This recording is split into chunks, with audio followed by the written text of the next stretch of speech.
আমি যদি সনাতনের বাচ্চা হয়ে থাকি, এদের মুখ দিয়ে চৌরাস্তায় দাঁড় করিয়ে জয় শ্রীরাম বলাবো। শুভেন্দু অধিকারী, তোমার ভাগ্য ভালো, তুমি বাংলাদেশে জন্মগ্রহণ করো নাই। না হলে যে কথাটা তুমি বলছো চৌরাস্তার মোড়ে দাঁড় করায়া শ্রীরাম বলাইবা, আমার মনে হয় এই কথা বলার আগে তোমার জবানি বন্ধ হয়ে যাইত। শোনো, তোমার ধর্ম তুমি পালন করো, ইসলাম ধর্মের লোক ইসলাম ধর্ম পালন করব। এটা নিয়ে তোমার এত মাথা ব্যথা কেন? শোনেন, আপনার এই কইতাছি, ইসলাম কখনো কাউকে অত্যাচার করতে শিখায় নাই।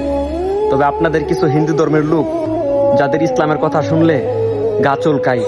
শুনেন, এত লাফায়েন না। ওই উলি পোকার যখন ফাঁকনা গজায় তখন কিন্তু অনেক লাফায়। এই লাফানোর কারণেই মাটিতে চিত হয়ে মরা যায়। এমন কিছু করেন না শেষ অব্দি যেন আপনারও এভাবে চিত হয়ে মরতে হয়।